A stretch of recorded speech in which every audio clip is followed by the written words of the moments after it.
చెప్పండి.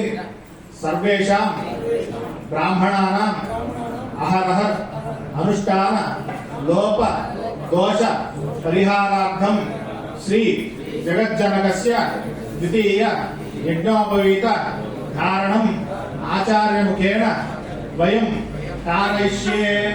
ओम यज्ञोपवीतं परमं